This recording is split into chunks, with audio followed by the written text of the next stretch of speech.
The White House seems to be a catastrophe.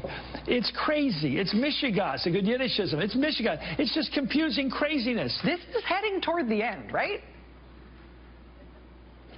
It has to be, right?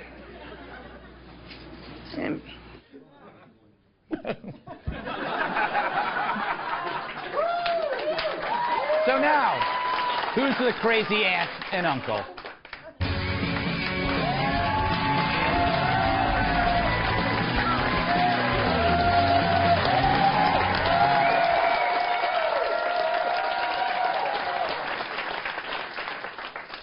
There are politicians and there are humans.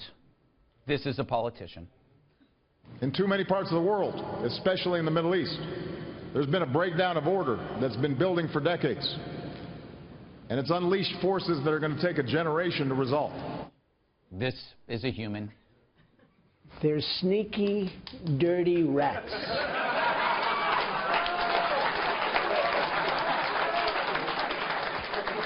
This is a politician. We will prevail because America is a great country. We will prevail because America is a great country that can withstand even some of the present circumstances. This is a human. How am I doing? Am I doing okay? I'm president. Hey, I'm president. Can you believe it, right? I don't know. So, when a politician is told that a friend is toxic, he'll drop him like a hot potato with syphilis. But a human being with no political experience relies on something called loyalty. Maybe that's why Donald Trump said to James Comey, hey, go easy on Mike Flynn. Now, that's not political, but it's human. Come to think of it, every Trump error is human, not political. Defending Flynn, human. Talking to the Russians, same thing. Trump thinks sharing information about a shared enemy creates a friendship. Humans do this. It's called gossip. If I tell you what Lou Dobbs does before every show, you'll like me more. It's true. FYI, he eats a mouse. So Trump's not a Beltway pro. He's a salesman from Queens. He could sell cooties to a 6-year-old. Everything's a blunt negotiation, and the only difference is he's open about it. What's discussed behind closed doors, bribes, bombings, waterboarding, Trump says it to your face. Of course I gave money to the Democrats. Of course waterboarding works. ISIS, I say, bomb the out of them.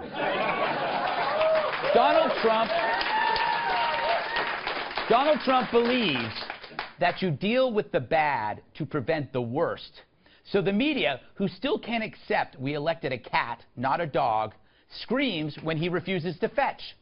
True, Trump doesn't make it easy. His public combativeness scares a media that prefers fighting anonymously. And this paints a fat target on him, one that Rachel can't resist. I am 44 years old. I'm 44 years old. 44 years ago today, 44 years ago today, in 1973, the televised Watergate hearings. How old is she again? And you better buy this Russian story or else you're a denier. It's deny, deflect, downplay. Right. That's basically what the coverage is these days. All about providing a counter-narrative. The Trump White House helps do this, but really it's pro-Trump media that help do this. Provide a counter-narrative for people to share on their Facebook pages, to share on Twitter, and to discuss with their friends. Oh, God forbid, discussing this with your friends. Oh, my God, you mean a point of view that you dopes didn't think of? And so it seems like Hillary's plan is working. Remember who pushed the Russian tampering story? Hillary. See, it's Russia's fault that she lost. Despite being the most lifeless candidate since Carl Geary ran for mayor of Tracy City, Tennessee. He was dead at the time. He still won. Unlike Hillary, she lost. Here's why. Now, having said all this, why aren't I 50 points ahead, you might ask? We never asked. Anyway, I've never been a defender of Trump, but remove his personality flaws and you find ideas that his critics secretly love but were too scared to voice. Trump was pro-law and order, was willing to call out radical Islam, challenged the lunacy of the politically correct, which leads to a real truth that politically, this human being, Trump, is agreeable. His behavior, not so much. So it's war, Mean Girls style, over really dumb stuff. And it's done in a world beset by dark forces that laugh at our petty outrages. Behind closed doors, Trump, maybe he leaned on Comey. Behind closed doors in other places, they'll strangle you with dental floss. You saw those Turkish henchmen beat up protesters the other day? That was in our country. That's how the rest of the world is. It's men in bad suits who know exactly where to kick you just for fun. That attack on our turf shows you how America would be if there was no America to be. It's something the left never considers. It's something Trump thinks about every day. If only he could say it better.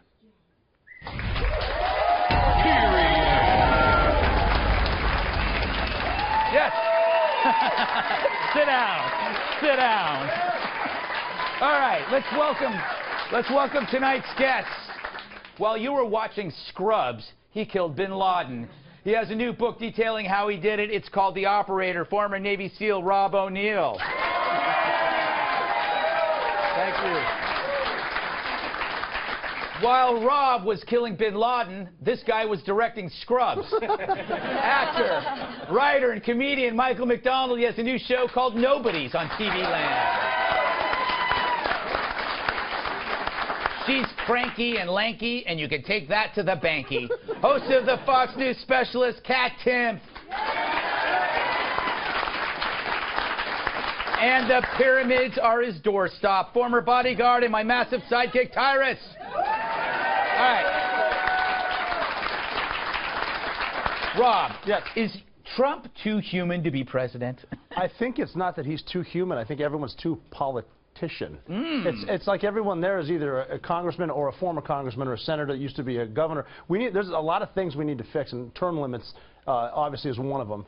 People right now in Washington, they're so worried about party politics, they don't really care about the country. What can I do for myself to keep myself in power, and how can I keep my party in power? That's complete nonsense. Yeah. I mean, even they're mad at Joe Lieberman today because he used to be a Democrat, but then he supported McCain and was for the war in Iraq, and they called Lieberman a fanatic. Yeah, that's crazy. I don't picture him like painting his face and streaking at a football game. Although I would like to see that. I'd pay admission for that. Yes, exactly. You know, Michael. What is it, Greg? What's on your mind? I have a pain in my lower back. No, I get this vibe that, like, oh, if Trump was more traditional or more political, somehow he'd be accepted. But no, they would hate him a little bit less. I was just watching all of the coverage between the press and Trump. It reminds me, I feel like each side has been given a script to Jersey Shore. Yeah. Like one of the fights between Snooki and then one of the meatheads. Sammy and Ronnie was always the best fight. Okay, there you go. So one of them is Sammy and one of them is Ronnie, but I don't know who. Yeah. It's literally like they're just talking, and who was it? Comey's friend was like, I'm here to tell you what Comey really thinks. Yes. It's just like they're doing one of those like smush room interviews or something. You know, that's what drove me crazy. The press got the information from the memo from his friend calling them. It is so Mean Girls. It is Jersey. They were even saying that he wore a suit to camouflage himself with the drapes so no one could see him. I mean, the guy's 6'13". He's not going to hide with the drapes. He hid in the drapes. He was so embarrassed. That's my favorite news story of all time. Of all time. Hiding in drapes? That he purposely was wearing a suit to try to blend in with the drapes. Yes, if that's true, he's getting up in the morning saying, okay, what's the decor of where we're going to be and what am I going to wear, because otherwise Trump will talk to me and then maybe he'll hug me. Yeah, it's like, thank God they don't have like lunches at Fridays. He'd have to cover himself in buttons. He was like reenacting that old Carol Burnett sketch where she wears the drapes in the Gone with the Wind or something and tries to hide. That's hilarious. Tyrus, the problem with Trump, and you've nailed this, we talked about it. What is it about Trump that gets him into trouble? His mouth. Like, Trump was born in an era where you tell it like it was. Yes. There's not many of them left that aren't in homes or heavily medicated. And Trump gets mad, and he might have a great plan, but someone says something he doesn't like, he feels he has to fight everything. Right. And I'm kind of similar. When I get mad, I'll say a bunch of stuff, and I might bring up some things that aren't even accurate at the moment because I'm just mad. Yeah. Oh, yeah. And but I'm more mad at his advisors. Yeah. They're not doing their job. If he had a great advisor, he'd like when I bodyguarded for Snoop did some dumb things I wouldn't allow him to do. I wouldn't allow him to hurt himself verbally, like interviews and stuff like that. And he fired me on so many occasions. Yeah. Because he was upset at me at that moment. But then when it was over, he was like, hey, I'm glad I didn't say that. I could have lost that gig. And then he rehired me. Yeah. There needs to be some of his guys getting fired. You need to for, be like, Trump's bouncer. taking the phone and just saying, hey, no, let it go, boss. You're the main event. Let it go. No. You know, and just do a lot of this with him. You know, because he's killing himself. Democrats aren't this clever. Yeah. They have no plan. Yeah. They're just, like, no offense to the dog, but they're like dogs chasing the tire. There's a dog, there's a service dog. There's certain things that he is really bad at, though. Like, even for a human. His staff and then him will frequently come out saying opposite, contradicting things. Celebrities can figure that out. When Justin Bieber peed in that mop bucket, he waited till him and his team had one unified, this is our pee mop bucket statement. Bieber wasn't saying, oh, it was one thing, and then someone else said something like this, and people would be saying, well, what really happened with that bucket? Which is exactly what's happening now in America. Well, I think we should end on the bucket note. I just believe, I think to Tyrus's point, I do believe it's a generational thing. He comes from another time where your personality and your decorum is secondary to doing your job. It's like when you watched Mad Men and all the salesmen were just disgustingly crude, but if they made their quota, it didn't matter that they were so crude to people. And I think that's what we're seeing. But before we go to break, Tyrus has something interesting to share. Tyrus? Thanks, Greg. I just want everyone out there to know that being the White House press secretary is a ridiculously tough job. And the other day at the gym, Spicer and I were working out, and I asked him, yo, can I fill in for a day? Yeah. And he was like, if you finish this spot with me, you got it. And I did, and I got a chance to do it. And I got to tell you, it's a tough job. What it is. Thank you, everyone, for being here. Let's keep this short and sweet. First question, yes, John Roberts. If you say, though, that national security has been put at risk by the leak of this, do you have any idea? John, I got to stop you right there. Love that pink tie. Takes a big man to wear a pink tie. Can we get a show of hands of how many people think here that John's pink tie is awesome? Thought so. Next question. There may be a lot more in common between President Trump and the new President Emmanuel Macron of France. Would the President look forward to maybe even inviting me here to the La Maison Blanche? I don't know about all that, but damn, that's a tremendous French accent. How do you say that again? La Maison Blanche. Maison Blanche? Maison Blanche. I give up. Love it, though. Plus 10 points for the accent. Next question. Ah, yes, the guy who couldn't bother to bring a pen. Is President Trump still committed to his 15% corporate tax rate? He's also under pressure to keep some existing... Sorry, dozed off there. Look, we're getting off topic. I came in here to tell you how much I love the White House press pool. You're the most rational, measured, non-confrontational group of people in the history of journalism. Do you stick by that assertion? Yeah.